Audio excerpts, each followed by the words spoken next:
آپ کو یاد ہوگا، اب یہ واقعہ چونکہ مصائب میں پڑھا جاتا ہے، میں لیکن فضائل میں پڑھ رہا ہوں اس واقعے کو، ذرا ملاحظہ فرمائیے کہ کیسے روح کو زندہ کرتے ہیں معصومین۔ شام کے دربار کا واقعہ، شام کے بازار کا واقعہ مختلف طریقوں سے نقل ہوا ہے کہ شام کے بازار میں یا دربار میں ایک بوڑھا شامی آیا چوتھے مولا کے سامنے، اور اس نے کہا الحمدللہ الذی قتلکم واہلککم ونصر امیر المؤمنین یزید ابن معاویہ علیکم، ساری تعریفیں اس خدا کی جس نے تمہیں قتل کیا، تمہیں برباد کیا، تمہیں ہلاک کیا، اور ساری تعریفیں اس خدا کی جس نے امیر المؤمنین یزید ابن معاویہ کو تم پر کامیابی عطا کی۔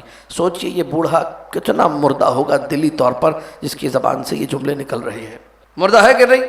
واقعاً مردہ ہے نا، یہ تو روحانی طور پہ، ضمیر کے طور پہ، وجدان کے طور پہ مر چکا ہے اندر سے، جس کو یہی نہیں پتا کہ سامنے ہے کون۔ اور کیا کہہ رہے ہیں؟ حمد اس خدا کی جس نے تمہیں قتل کیا، حمد اس خدا کی جس نے تمہیں برباد کیا، اور حمد اس خدا کی جس نے یزید کو کامیاب کیا۔ اس کے جملے یہ ہو، اس کو آپ کہہ سکتے ہیں کہ وہ دلی طور پہ زندہ ہے، مر چکا ہے۔ کیا کیا امام نے؟ دیکھیے، حیات عطا کرنا اسے کہتے ہیں۔ جس طرح بدن کو ٹھوکر مار کے زندہ کر دینا معجزہ ہے، یہ بھی معجزہ ہے۔ میرے مولا نے کہا، اے بوڑھے، اوما قرأت وآت ذی القربى حقہ، تو نے قرآن میں یہ آیت نہیں پڑھی قربا کو ان کا حق دے دو؟ کہا پڑھی ہے۔ کہا تو نے قرآن میں یہ آیت نہیں پڑھی وَاعْلَمُوا أَنَّمَا غَنِمْتُم مِّن شَيْءٍ فَأَنَّ لِلَّهِ خُمُسَهُ وَلِلرَّسُولِ وَلِذِي الْقُرْبَى وَالْيَتَامَى وَالْمَسَاكِينِ وَابْنِ السَّبِيلِ؟ کہا پڑھی ہے۔ کہا قربا ہم ہے۔ کہا تو نے یہ آیت نہیں پڑھی قرآن میں قُلْ لَا أَسْأَلُكُمْ عَلَيْهِ أَجْرًا إِلَّا الْمَوَدَّةَ فِي الْقُرْبَى؟ کہا پڑھی ہے۔ کہا قربا ہم ہے۔ کہا تو نے یہ آیت نہیں پڑھی انما یرید اللہ لیذھب عنکم الرجس اہل البیت ویطہرکم تطہیرا؟ جن لوگوں نے معصومین کے ناموں پہ بآواز بلند درود نہیں پڑھا، پھر توفیق سلب ہوتی ہے۔ اب وہ غیر معصوموں کے نام پہ بلند آواز سے درود پڑھتے ہیں، لیکن معصوم کے نام پہ پڑھنے کی توفیق نہیں ملتی، لہذا بآواز بلند درود پڑھیے، اللہم صلی علی محمد و آل محمد۔ توجہات ہے یا نہیں؟ 4 آیت سے میرے مولا نے پڑھی، آخری آیت آیت تطہیر۔ وہ بوڑھا رونے لگا، آنکھوں سے آنسو جاری ہو گئے۔ کیا ہوا؟ ضمیر زندہ ہو گیا، رونے لگا، آنکھوں سے آنسو بہنے لگے۔ فرزند رسول، میں تو تباہ ہو گیا، میں تو برباد ہو گیا، میں نے بڑی گستاخی کر دی، میری کوئی توبہ ممکن ہے؟ توجہ، یہ ٹرننگ پوائنٹ ہے آج کی مجلس کا، میرا ساتھ دیجیے گا۔ میں آپ کی خدمت میں ایک پیغام عرض کر رہا ہوں، قربتاً اللہ، نیت کر لی میں نے۔ کل آپ پڑھیں گے چہلم کی زیارت 40، یہ جملہ یاد کیجیے گا، میں آپ کے سامنے بھی پڑھ رہا ہوں، فَمَعَكُمْ مَعَكُمْ لَا مَعَ عَدُوِّكُمْ، میں آپ کے ساتھ ہوں، آپ کے ساتھ، آپ کے دشمن کے ساتھ نہیں، آپ کے غیر کے ساتھ نہیں۔ زیارت 40، زیارت 40 کا اہم ترین پیغام کہ صرف آپ کے ساتھ، آپ کے ساتھ، آپ کے ساتھ، آپ کے غیر کے ساتھ نہیں، آپ کے دشمن کے ساتھ۔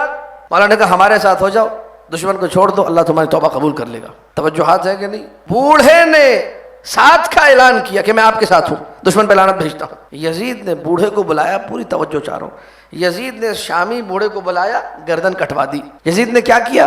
بدن کو مارا، لیکن وہ بوڑھا جس کی روح کو چوتھے مولا نے حیات عطا کی تھی، وہ آج بھی زندہ ہے۔ توجہ رکھیے گا، دشمن اہل بیت بدن کو تو مار سکتا ہے، روح کو میرے مولا نے چونکہ حیات عطا کی، تم گلا کاٹ سکتے ہو، اس کے علاوہ کچھ نہیں کر سکتے۔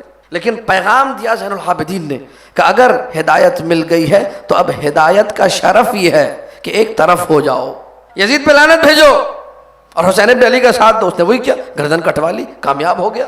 آج اس کا ذکر خیر ہوتا ہے کہ بوڑھے نے مولا کے کہنے پر اپنا گلا کٹا دیا، زندگی مل گئی، حیات مل گئی۔ آج مشکل کیا ہے؟ آج مشکل یہ ہے کہ ہم نے معکم پہ تو زور دیا، آپ کے ساتھ، آپ کے ساتھ، وہ جو لا مع عدوکم اور لا مع غیرکم تھا اس کو ہم نے فراموش کر دیا، اور مختلف ہیلوں سے، مختلف بہانوں سے۔ اور یہ شب 40 ہے، کل زیارت 40 پڑھیے گا، مجھے بھی دعاؤں میں یاد رکھیے گا، یہ جملہ یاد کیجیے گا، آپ کے ساتھ، آپ کے ساتھ، آپ کے دشمن کے ساتھ نہیں، آپ کے غیر کے ساتھ نہیں۔ ہم نے عدوکم پہ فوکس نہیں کیا، اور یہ عدوکم پہ فوکس بڑا ضروری ہے۔ دشمن کون ہے دشمن؟ ہم نے پہچانا ہی نہیں کہ آل محمد کے دشمن کی بھی کیٹیگریز ہیں۔ آل محمد کا دشمن بھی بڑے بھیس بدل کے آتا ہے۔ ایک دشمن وہ ہے جو کھلا دشمن ہے، عدو بین، آشکار دشمن، عدو مبین، کھلا دشمن ہے، حملے کر رہا ہے، گالیاں دے رہا ہے، آل محمد کے خلاف باتیں کر رہا ہے، یہ ہے کھلا دشمن۔ عدو ہماری قوم کی مصیبت یہ ہے جنہیں تاریخ نے آل محمد کا عدو مبین قرار دیا، جو آل محمد کے سامنے لشکر لے کر آئے ان کو بھی مختلف بہانوں سے دشمن ماننے کو تیار نہیں۔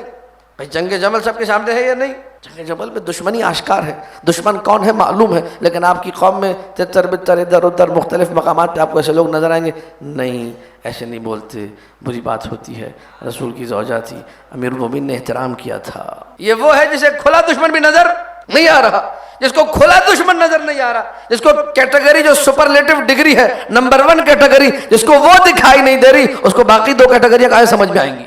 وہ تو ویسے ہی ہڈن ہے، چھپی ہوئی ہے۔ کھلم کھلا دشمن کو جو نہیں مانے گا وہ کبھی بھی باقی کی 2 قسمیں باقی کی 2 قسمیں میرے مولا نے بیان کی ہیں کہ ہمارے دشمن کی 3 قسمیں ہیں، ایک ہے عدو مبین، اور ایک ہے صدیق العدو، اور ایک ہے عدو صدیق۔